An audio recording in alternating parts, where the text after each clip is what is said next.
नमस्कार दोस्तों, जय श्री राम, राधे राधे। आपका teaching in Hindi career classes में स्वागत है। आप लोग पढ़ रहे हो हिंदी के प्रीवियस ईयर क्वेश्चन के बारे में। आज का क्वेश्चन है राम भक्ति काव्य धारा के अंतर्गत जितने भी क्वेश्चन राम भक्ति काव्य धारा से आए हैं उन्हीं प्रीवियस ईयर क्वेश्चन में। तो आज का फर्स्ट क्वेश्चन है रामचरितमानस नामक महाकाव्य की रचना शैली क्या है। रचना शैली के बारे में पूछा गया है। ए दोहा चौपाई शैली, बी बरवे शैली, सी मसनबी शैली, डी उपर्युक्त सभी। तो बता दें आपको कि मसनबी शैली जायसी ने पद्मावत में लिखा है। बरवे शैली इसकी है नहीं, तो उपर्युक्त हो नहीं सकता। ऑप्शन एक ही बचता है, दोहा चौपाई शैली। तो ऑप्शन ए सही हो जाएगा। रामचरित महाकाव्य महाकाव्य भक्त कवि तुलसीदास द्वारा रचित है। रामचरितमानस की रचना अवधी भाषा में दोहा चौपाई शैली में हुई है। नेक्स्ट क्वेश्चन है अवधी एवं ब्रजभाषा दोनों में रचना करने वाले कवि हैं। अवधी और ब्रजभाषा आपको बताया था पहले कि अवधी और ब्रजभाषा में तुलसीदास जी की ही रचनाएं हैं, इनके अंदर अलावा और किसी की नहीं आती हैं। तुलसीदास जी ने 12 काव्य ग्रंथों की रचना की, जिसमें से 6 ब्रजभाषा में इन्होंने लिखा और 6 अवधी में लिखा है। तो आंसर बी सही हो जाएगा, तुलसीदास। गोस्वामी तुलसीदास जी द्वारा अवधी और ब्रजभाषा दोनों में रचना की गई है। तुलसीदास रचित अन्य रामचरितमानस, बरवे रामायण, पार्वती मंगल, जानकी मंगल, रामलला नाचू आदि हैं। नेक्स्ट क्वेश्चन है इनमें से कौन सी रचना तुलसीदास जी की नहीं है।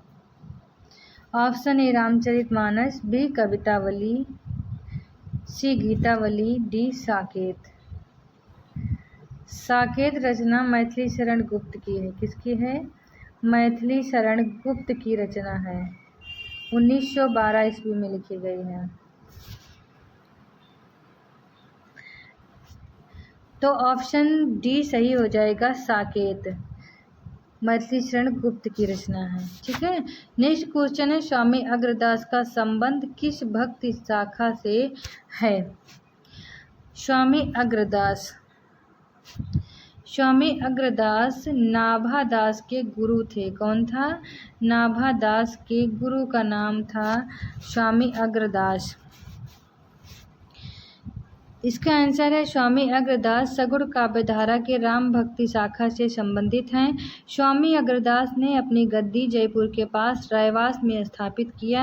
रसिक संप्रदाय में इन्हें अग्र अली भी कहा जाता है। स्वामी अग्रदास द्वारा रचित प्रमुख ग्रंथ हैं हितोपदेश, उपखाना बावनी, ध्यान मंजरी, राम ध्यान मंजरी, कुंडलियाँ, अष्टयाम या रामा अष्टयाम। ऑप्शन सी सही हो जाएगा, राम भक्ति शाखा। क्या है? राम भक्ति शाखा। नेक्स्ट क्वेश्चन है भक्ति काल के किस कवि को जातीय कवि कहा जाता है। Option A Surdas, B Tulsidas, C Nabhadas, D Nanddas.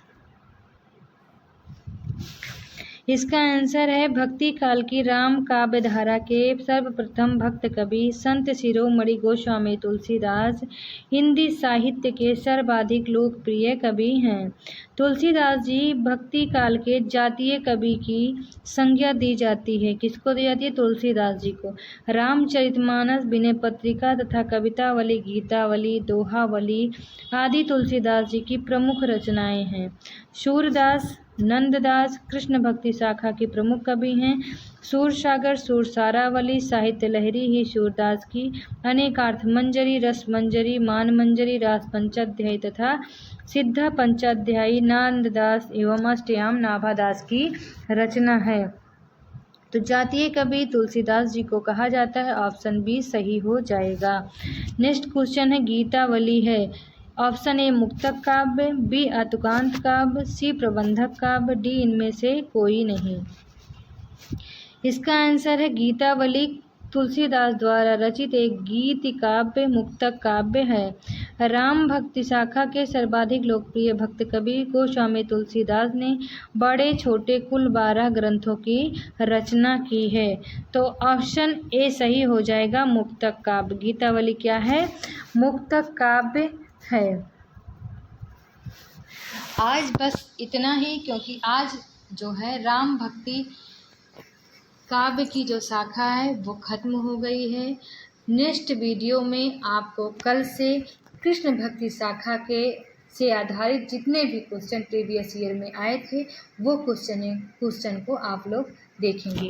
तब तक के लिए जय श्री राम, राधे राधे। आप अच्छे से पढ़िए, मस्त रहिए, सारे एग्जाम को क्रैक करिए। Goodbye, all the best.